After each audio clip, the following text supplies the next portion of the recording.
Last updated February 3, 2018, 12,930 by McDonald Jerutva Reuters. Zimbabwe should press on with transparent and fair land reform, Britain said on Friday, as Harare's new leaders look to overhaul policies that evicted thousands of white farmers without compensation. President Emmerson Mnangagwa welcomes British Minister of State for Africa Harriet Baldwin at his Manhimutapa offices in Harare. Picture by John Mansongo. Under former President Robert Mugabe, authorities carried out often violent seizures of white-owned farms in a bid to address what they called injustices during British colonial rule. But new President Emmerson Mnangagwa, keen to boost the economy and mend ties with countries that imposed sanctions on Zimbabwe, has said he wants to end discrimination between black and white farmers and is working to compensate those who lost the properties. Britain's Minister of State for Africa, Harriet Baldwin, said she discussed the land issue with Mnangagwa in Harare on Friday.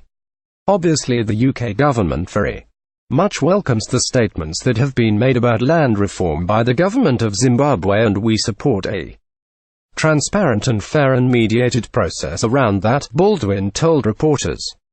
It's also something which is very important as a signal to international investors, and so it's important, and we welcome the fact that the President has made a commitment in terms of continuing with that process. Zimbabwe sees mending relations with former colonial ruler Britain as a critical step towards re-establishing ties with the West and international financial institutions.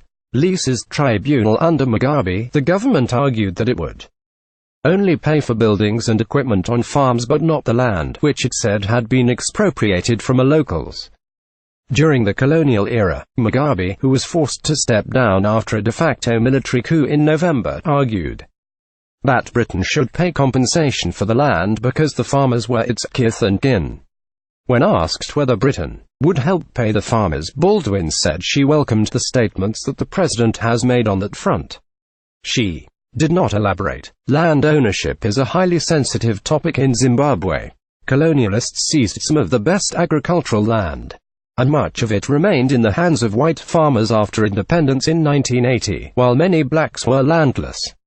The government has said it will issue 99-year leases to white farmers, according to a government circular. Earlier this month, a government document showed that Zimbabwe was considering establishing a special tribunal to determine the value of compensation and how to pay it to white farmers who have lost land since 2000. Emmerson Mnangagwa, Harriet Baldwin. Land reform. Zimbabwe land reform. Previous post. Is Zim dance hall slipping into the urban grooves route?